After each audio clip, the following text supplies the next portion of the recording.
kind of hard to imagine, but I've tested over 20 different tablets in 2023. I feel like it was definitely one of the better years for tablets that I can remember, unless you were looking for a new iPad. I also want to thank everyone who's watched one of my videos and hit that like or subscribe button. It was definitely one of the best years for me on YouTube, especially considering I passed 100,000 subscribers, and I was gonna do a separate video on the award that they gave me, but I just never had a chance to, so I thought I would show it off in this video. Again, thanks to anyone who's watched my videos or who has left a comment down below. It really does help out the channel. So as we're getting ready to head into the new year, I felt like it's a good time to do sort of a recap of some of the best tablets and give them my ranking for different categories. So let's go ahead and get started. Now, when it comes to small tablets, I feel like Android has a long ways to go, especially in the United States. The Galaxy Tab A9 would probably be my top pick almost by default because there's not too many other options right now. It could be a little better if it was 1080p resolution or if it came with the S Pen, but it's still a nice step up from the Galaxy Tab A7 Lite. Then you also have the Tab M9 from Lenovo and the iPlay Mini 50 from AldoCube. That would probably be my runner-ups. I feel like if you go for the iPlay Mini 50, I would choose the Pro version because it's got a little better specs. Unfortunately, I didn't get to test that one out. Now, when it comes to bigger tablets, you have to remember I can only put the tablets that I've actually tested on this list. And since I didn't get the Tab S9 Ultra, the Galaxy Tab S9 Plus is probably the next best thing in my opinion. It's got all the good stuff that you want, a nice and large 12.4-inch dynamic AMOLED 2X display, also has up to 12 gigabytes of RAM, Snapdragon 8 Gen 2 processor, it's got a quad speaker setup, also has up to 45-watt fast charging, and of course it comes with the S Pen. I think it could have a little better battery life, although it is pretty nice and thin, so I guess I would prefer that over a little better battery life. So sort of a tough choice there, thicker tablet, better battery life, or thinner and lighter. The Galaxy Tab S9 FE Plus and the Lenovo Tab P12 would be my runner-up tablets as more affordable options. Now, when it comes to the tablet with what I would consider best value, there's probably a few different options out of the ones that I reviewed. Sort of tough to choose between the Tab P12, the Xiaomi Pad 6, and the regular size Galaxy Tab S9 FE. I'd probably go with the Galaxy Tab if I had to choose, but if you want to go even cheaper, you've got the Galaxy Tab A9 Plus. Unfortunately, that one's not available everywhere yet. It definitely feels like a nice step up from the Galaxy Tab A8 and could be a good option for some people out there, especially if you just want something cheap that's got decent performance and is going to be fine to do most of your basic things, maybe watch some Netflix or YouTube videos. There's probably a couple others that I'm forgetting about, but yeah, those would be my top picks for best value. I think another tablet that's sort of a runner-up or honorable mention for best value would be the Tab P11 Gen 2 from Lenovo. It's got a little larger 11.5-inch IPS LCD display, which actually looks really nice in person. It's also going to work with the Precision Pen 2, plus it has decent performance as well, fairly similar to the Galaxy Tab S6 Lite.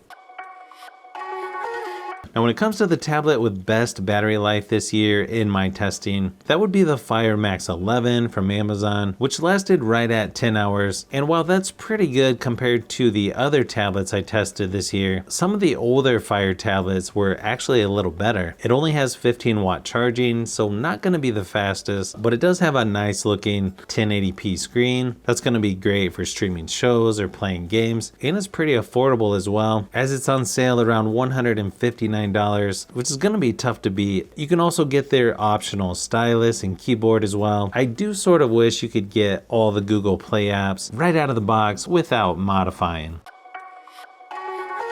There were a few tablets this year that did have a design that was a little more unique than some of the others, and one of the top designs in my opinion would have to be the Pixel tablet with the included speaker dock. It's really a great idea to have it quickly change from an ordinary tablet to a smart home hub once it's placed on the dock. I'm not really a fan of the placement for the power button or fingerprint scanner over on the left instead of the right. but that's pretty minor really. It does have a lot of good stuff going for it, and it's already been on sale for only $3.99, which I feel like should have been the price to begin with. Two other tablets that I feel like would be runner-ups would be the OnePlus Pad, which is nice and thin, has a sleek design to it with round edges, and it feels great to use. The shape is also more like an iPad versus your typical Android tablet. And the tablet that really surprised me here lately was the TCL NXT Paper 11, which has a matte finish on the screen. I know it's sort of a simple idea, but it does really make things such as reading so much easier on the eyes. And even if it doesn't have the best specs out there, it's still a nice alternative to most e-readers that are out there in my opinion.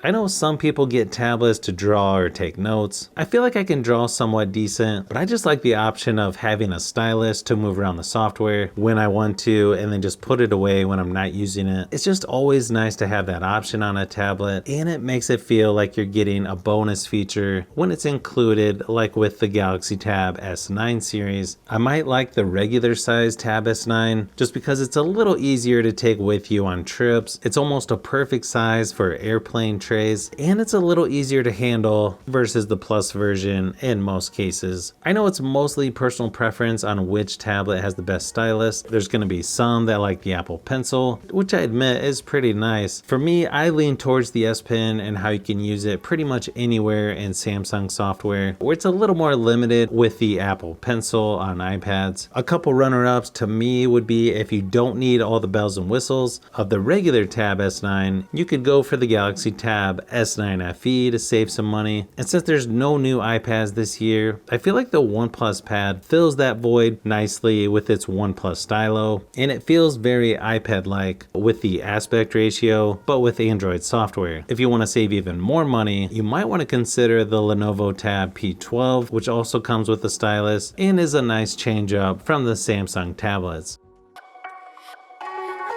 When it comes to the tablet with best speakers, there's several that sound nice and loud, and then there's some that are really nice quality, but maybe aren't quite as loud. For me, it's tough to beat the Galaxy Tab S9 with its quad speaker setup and Dolby Atmos. It's also a nice improvement over the Galaxy Tab S8, which I thought at the time already sounded pretty good. But here's a quick sample just to give you an idea of what it sounds like. If you've wondered why I always use the same speaker video for my audio samples, it's mainly just so that you can compare different videos of mine for the audio samples if I didn't make a direct comparison for that tablet. But I've known you too long, it hurts to watch your blue eyes fade to gray as you fade away,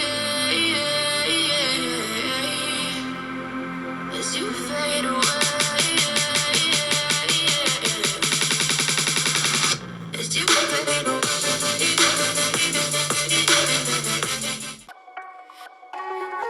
I actually tested out several tablets that have plenty of performance for pretty much anything you would need to do, but I don't believe there's one that has better performance than the Tab S9 series from Samsung. And nice thing is you can decide which size you like because you've got the regular size, Plus, and the Ultra extra large version as well.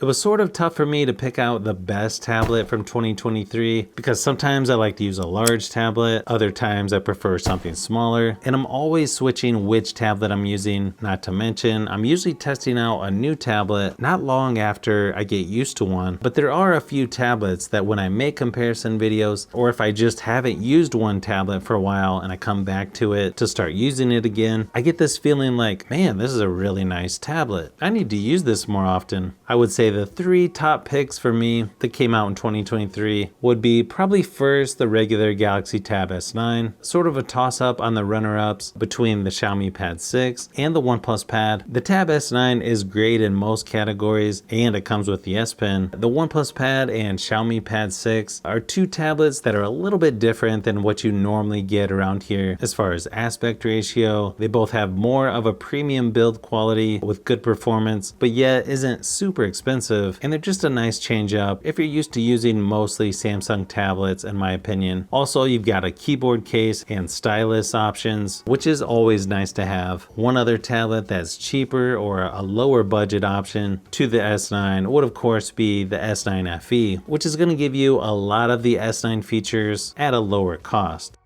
So that pretty much covers my top picks for best tablets from 2023 as we head into the new year. I'm sure there's some that I forgot about, or there might be some good options out there that maybe I haven't got to test out yet, but I do feel like this was probably one of the best years for tablets, so it should be interesting to see how the next year goes. And if you like phone and tablet comparisons, I've got a lot that I'm working on right now, so you'll want to keep an eye out for those upcoming videos. So if you've made it this far into the video, you may want to say thanks by subscribing, and don't forget to give a thumbs up if this video was helpful. This is Brian from Fishbee Productions. Thanks for watching, and I'll see you on the next one.